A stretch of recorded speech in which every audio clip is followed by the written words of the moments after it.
Welcome to Beyond Sunday, a podcast focusing on practical Christianity for everyday life. I'm Josiah Caldwell. I'm part of the ministry team here at Covenant Global Methodist Church in Morgantown, West Virginia, and I'm going to be your host today. I'm going to be talking with our senior pastor, Nate Williamson. He's a husband and a father of 6 who also just happens to be a pastor. Our typical format is to take specific topics or subjects that are pertinent to Christian believers and extrapolate on that idea by looking through Scripture, sharing personal experiences, and testimonies. From time to time, we will also have special guests to add their insights into the conversation. We also encourage you as the listener to send us any ideas, questions, or feedback you might have for future discussions. All right, welcome to our latest podcast of Beyond Sunday. This podcast is dedicated to looking deeper at how your Christian walk can apply beyond what you receive Sunday morning. Our special guest today is a man named Russ Van Ness, Pastor Russ Van Ness, and we've known each other a long time. We were actually ordained together in the same denomination at the same time with one of our previous guests, Pastor Steve Baker. I guess my first question to you, Russ, is tell us a little bit about your testimony, about how you came to a saving knowledge of Jesus Christ, and then maybe we'll move on to how you received your call to minister. Okay. Well, grew up in a family Christian home, very active in our local church, back in Harrisburg, Pennsylvania, and just very involved in everything in the church. And I grew up, it was Presbyterian church, and so in ninth grade, we we did what they called communicants class. It was like a year-long class and preparing you for membership in the church, and then as part of that, you make your profession of faith. And I believe I mean it was very sincere on my part, but still just very, very young, about 14 years old. Sure. And so I look more to it was the Christmas of my senior year in college. Like like many, never really left my faith in God, but certainly drifted in my relationship with Him. And so just through a lot of different circumstances, God really drew me back, the end of my junior year, going into senior year, to Him. And at Christmas time, December 26th, actually, and I can't point to like a single thing that I was responding to, but I in that Christmas Eve or post Christmas night, I was just praying, and I just said, Lord, I know I'm not going the way you want me to go, and I'm just giving it all back to you. And so I look at that December 26, 1986 as that pivotal moment for me when I really made a solid commitment to Jesus Christ as my Lord and Savior. It's interesting because, as we have a Methodist background, and Yeah. John Wesley often relates our salvation as that initial experience where we receive all of Jesus, and kind of that sanctification experience is where He receives all of us. And so you kind of describe that as I had a relationship with God, but it really didn't grow or blossom until that moment of full surrender. And that's a really cool way to relate it. Now, I understand, and I remember you've had some challenges to your ministry. Let's talk about ministry first, and then we'll get to some of the challenges that you've had to face in ministry. When did you know or feel called to being a pastor? Okay, well, it certainly intertwines with my faith journey in a sense. About my junior year of high school, I felt the Lord calling me to ministry, and it was kind of like, it was like during the night, and then I remember the next morning, I contacted the senior pastor at my church, and he had me. I rode my bike over to the church and sat in his office and talked to him for a long time about that, and then it was kind of cool. Like he took me a little more under his wing, and then I went off to Westminster College, north of Pittsburgh, and it was a Presbyterian related college, and the plan was to major in religion and then go on to seminary, follow that pathway. And then it was during those college years and that drifting that I had second thoughts from ministry and started pursuing. I finished with the religion degree, but I went on to get a master's to work in higher education, like in student services, student life. Yeah. And long story short, 2 weeks after I graduated with that master's degree, I ended up being a Christian ed director at a Presbyterian church in Newcastle that I had been teaching Sunday school at. And that began my journey back into ministry. So what I was trying to run away from, God eventually pulled me back to where he wanted me to be. So how did you make a transition from a Presbyterian background to being a minister within the Methodist tradition? Yeah. Well, I've had about 27 years total in church ministry, all in Newcastle. And so that first church that I served, it was a United Presbyterian church. And then that church was very conservative. I had a lot of disagreement with the direction of the mainline denomination. And so a large contingent, including a lot of the staff, eventually led to a significant split of a lot of people. Went and started another church in Newcastle called New Covenant, became part of the Evangelical Presbyterian Church. Served several more years there. And then some other things were happening during that time. And then I just sensed, God, it was time for God to wanted me to move on, and was looking at other churches in the area. And Brian Hammond was the senior pastor of Faith Country Chapel. My wife's brother and family attended there. And I knew Brian a little bit from community stuff, but he through my brother-in-law wanted to meet with me about an opening. They were creating an associate pastor full-time at their church. And so went through that process and just felt called there. And I just, as I got into the EMC and the Methodism and the Wesleyan doctrine and stuff, I just found like this was kind of, I felt more at home there. And I look back, like my grandfather on my mother's side, he was part of the United Brethren, which then became part of United Methodist. Yeah. And he was a very active layman in the church, very involved. And so maybe in some ways those roots were in me that I didn't know, and I just found my way back to that. Sure. Well, I remember when I first met you, and hopefully you're comfortable with sharing this, but you were facing some pretty strong physical challenges, things that could have been really debilitating to you and in your ministry. Would you share with us kind of your testimony about that? Yeah. So, I joined EMC and Faith Country Chapel back in 2004. And then, we were ordained in 2007, I think, if I'm remembering right. The dream team, I like to call it. Nate and Pastor Steve, and I was just the guy off the bench. So, right.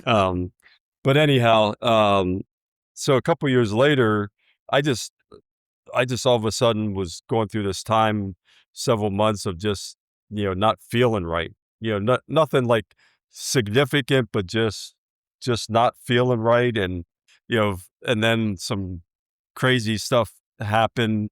And I said, I think maybe I'm need to see a doctor, and just started a stretch of just going through all kinds of tests, trying to figure out what was going on. And eventually, they come to find out I had a, what they call arachnoid cyst. The arachnoid's that thin layer of over your brain. And what was happening, and they said it was really probably since birth, like the spinal fluid that, circulates around your spine and around your brain wasn't moving all the time. So a pocket was building up in the back of my head, creating kind of this cyst effect.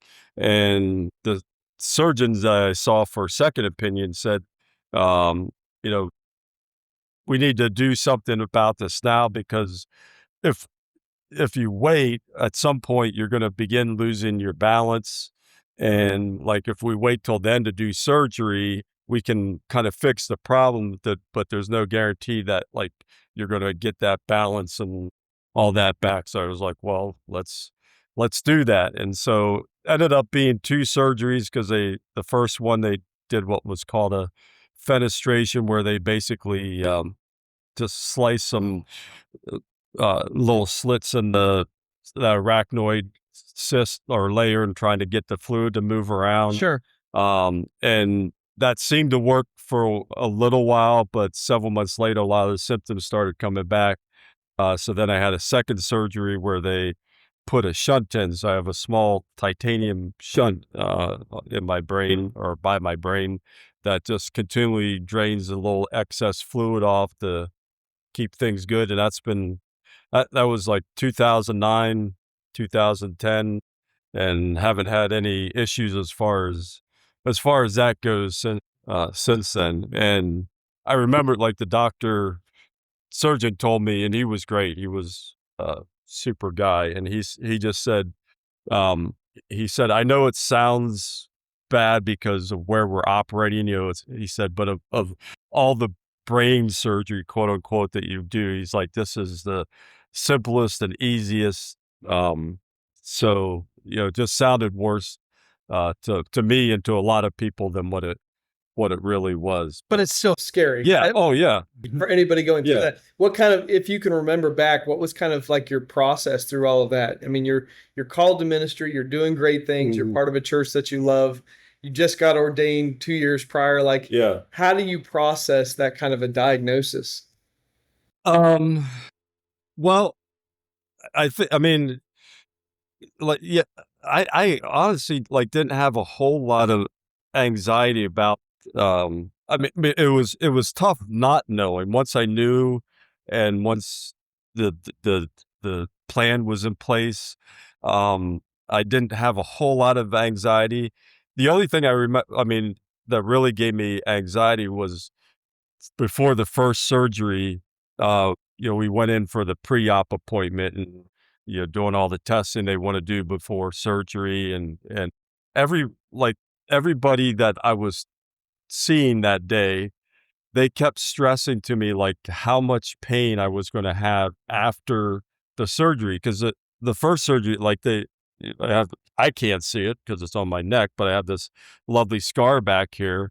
And they're like, because of all the nerves that are there, Sure. you're just going to have a whole lot of pain. And I'll share this as just God's testimony, how God works.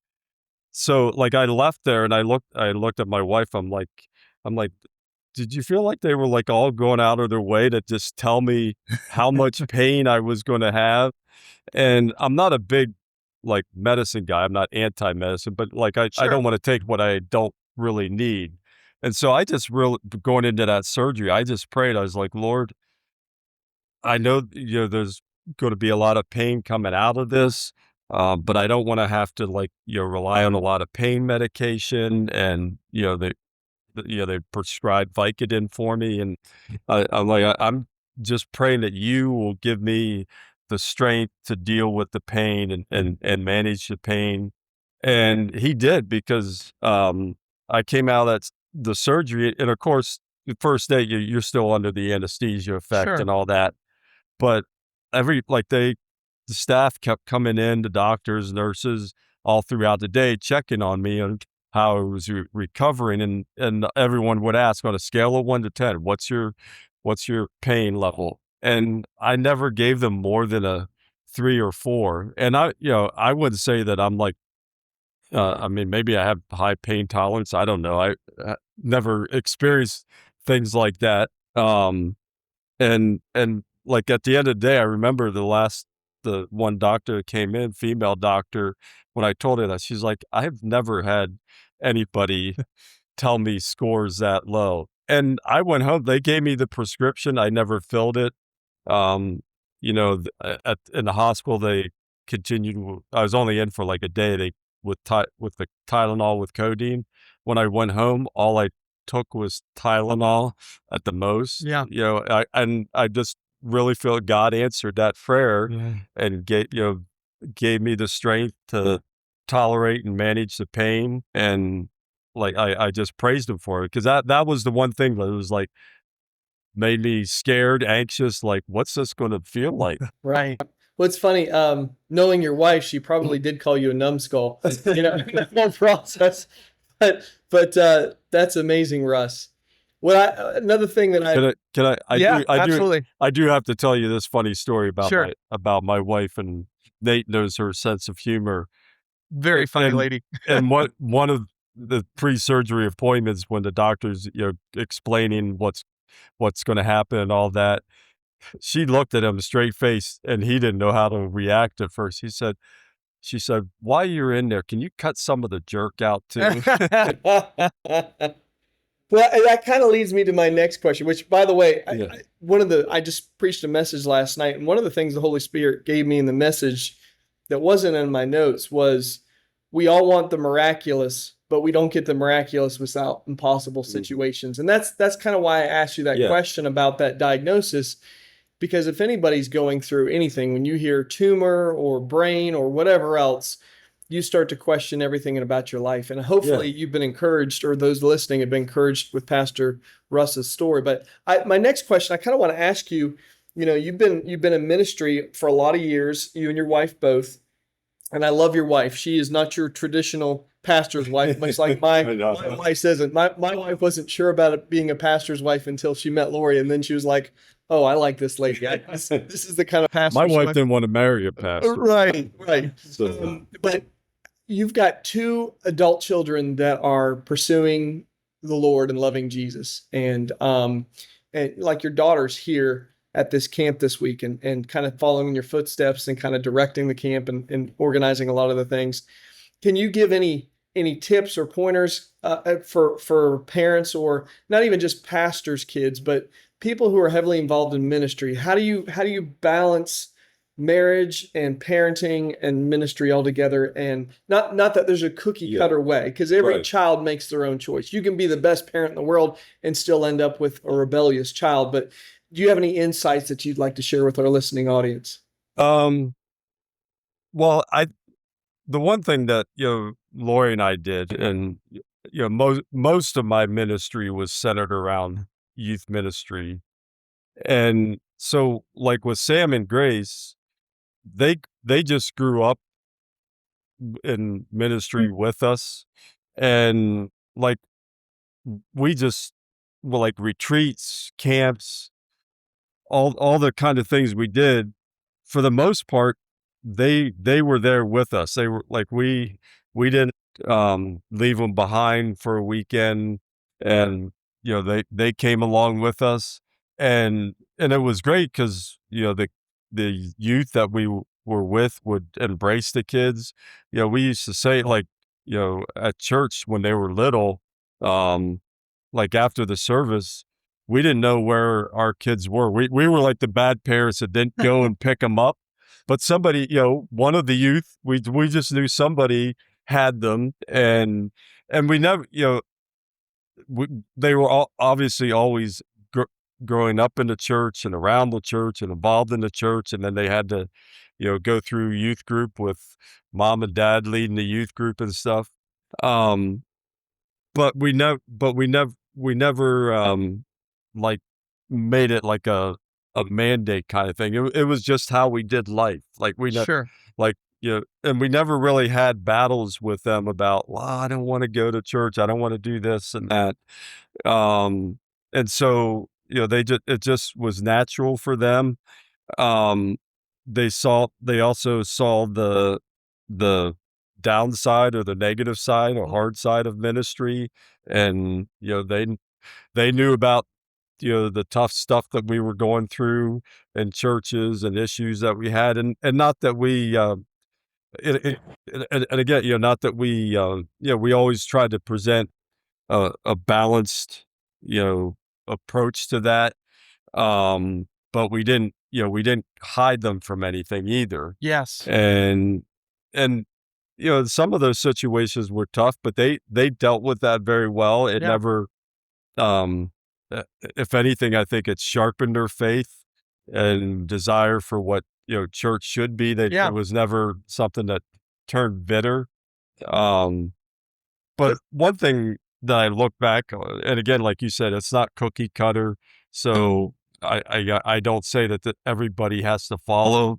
But our kids have grown up, and we're doing that now with our youngest, Shelda, that we adopted from Haiti.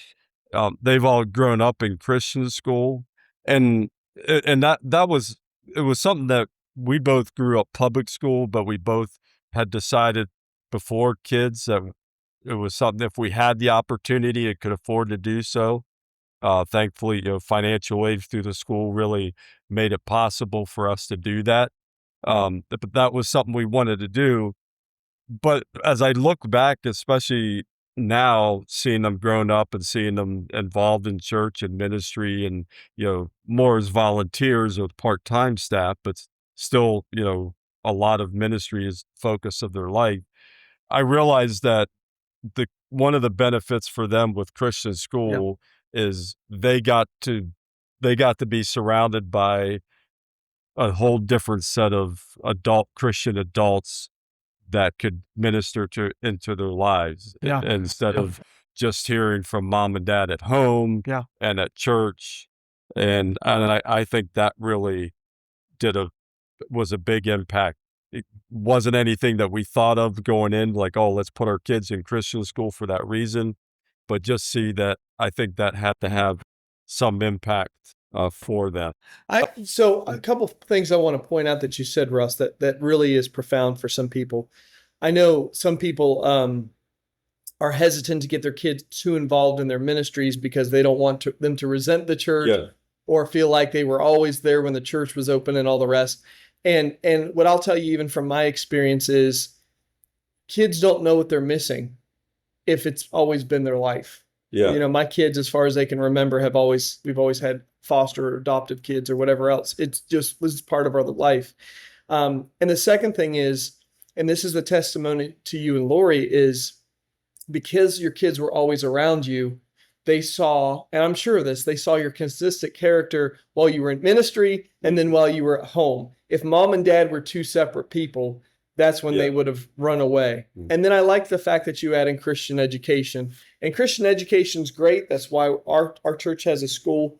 But the design behind that is to supplement your kids' faith and not to be the main teachers of that. And so those are all good insights. Well, I don't want to use up all our time with all my random questioning. I do want to give you an opportunity to kind of share about where you're at in ministry right now, kind of what's going on with your life, and then for our listeners to have an opportunity to maybe support you or be a part of what you're doing. Sure.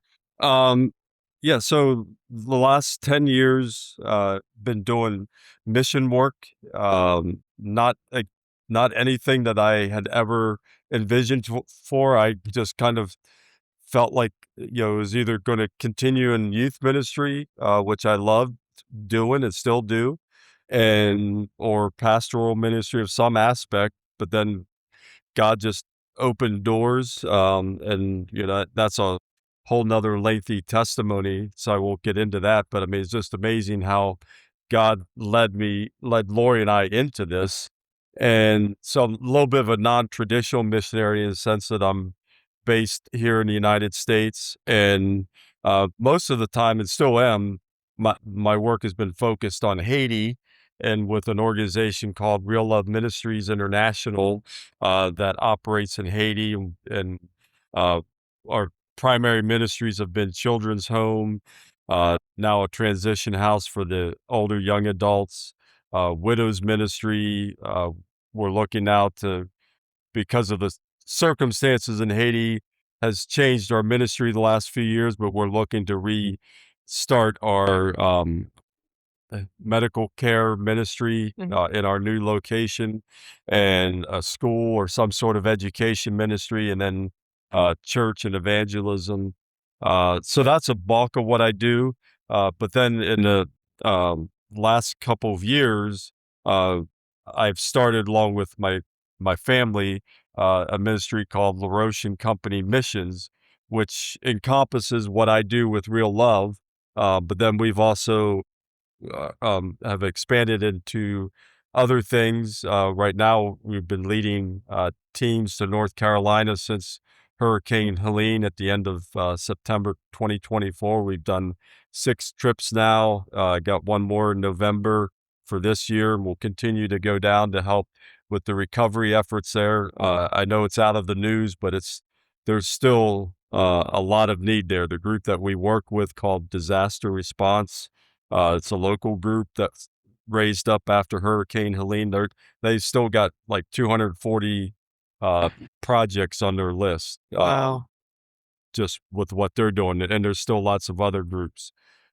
So, and the vision with LaRoche and Company Missions is to mobilize missions through relationships. And we have a lot of, we're small, we're growing. There's a lot of things, even this week as I'm walking around, like the Lord's laying different things on my mind of like, hey, we could do this. So I'm excited about that. Our website is larochemissions.com. How do you spell LaRoche? LaRoche is Laroche. It's a French word. Our daughter Shelda, who we adopted, that's her family name, her birth family name, and it means the rock.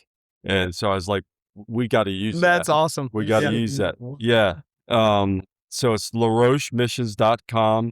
And then as part of that, and you can find it through the website, we have started an online store, and we are selling things from Haiti. We started selling coffee, which is really good coffee. As I've been telling people, I've been a coffee hater all my life. I wanted to sell it because I know people love coffee. So I tried it. I actually love this coffee. So I now drink the coffee that we sell. So it's really good coffee. And then we're also selling other homemade items, craft items, household goods, things like that, all from Haiti. And so, the benefit of it is, like, it helps the original producers and creatives there in Haiti, the farmers. We're purchasing through other nonprofit organizations and ministry, and so it's benefiting the work that they are doing with Haiti. And then, of course, it benefits the work that LaRoche Missions does. So if you go to larochemissions.com, you can click over to LaRoche & Co. store, see all the things there. We're going to keep adding more products as we expand out, and make your purchase, try the coffee, buy some cool items. Got some great hand-stitched gift card or greeting cards on there. And again, it's all, every dollar virtually goes to mission in some form or another, and changing lives in Haiti. So That's excited awesome. about that too. Yeah. That's awesome. What I love about Pastor Russ is, when I think of him, one of the words that come to mind is endurance. He's a guy that will not give up on what God calls him to do ever. And like he said, we can't get into all the details of all the challenges he's faced over the years. We've just touched on a couple, but he has an amazing ability to forgive people, to love people, persevere and endure for the faith. And I just have the utmost respect for you, Russ, and I appreciate you and your heart and your ministry. All in all seriousness, that all credit goes to God. As you know, you talked earlier about the sanctification, the holiness process that is a core of our Methodist Wesleyan faith, and that's the part that I really embrace, because I've seen that in my own life. I've seen God do that for me and continues to do that. And that, that's where the endurance comes from. That's where the, you know, the grace that I try to show to other people, because I know what he's done for me. I know where I've come from. I know what he's brought me through, and I believe, and it's not because I'm special. He's doing it for everybody, and I want others to experience that as well. Yes, and I would encourage anybody listening too. We're hearing one half of the Van Ness family. I wish we could have Lori here as well, because they say opposites attract. I wouldn't say they're exact opposites, but Lori and Russ are two opposite sides of the same coin, and That's a good way to they've put been it. a good inspiration for me, especially because they were a couple that my wife and I first met when we were just married, and I was already a youth pastor. And Lori really did help my wife to see, I don't have to be some prototypical pastor's wife. I can have a sense of humor. Lori loves your wife. But that's one of the things, the divergent paths we're on right now. We don't get to see each other as much, but she loves Leah. Yeah. So I just would encourage you, if you're a married couple or whatever else, and you think, well, I'm gifted in this way and my spouse is gifted in a different way, I don't know if I can do really what God's calling me to. God does beautiful things in couples who are willing to work together. And so I could say the same for my marriage. My wife shores up all my weaknesses, and I'm able to provide a different kind of strength than what she has. But it's been wonderful to observe you parent your kids. It's been wonderful to observe you love your wife and serve. And Pastor Russ, just thank you for your time of joining us here today. Maybe we can do it again as two couples. Let our wives on here. Oh my goodness! We might not get to talk at all. Maybe it's good we did ours first. Josiah would just have to be ready to do a lot of editing afterwards. Leave some stuff out. Yes. Well, thank you all for joining us today. This is Beyond Sunday, our weekly podcast where we look at practical application for Christian living. And we've been blessed to have Pastor Russ Van Ness with us today. Like I said, if you are interested in supporting him or looking more into his ministry, the website is LaRocheMissions.com. LaRocheMissions.com. So God bless you, and hope you have a wonderful rest of your day. Thank you for joining us today for our Beyond Sunday podcast. We hope you enjoyed our show, and please don't ever hesitate to reach out to myself or Pastor Nate if you have any questions or anything you'd like us to discuss in the future.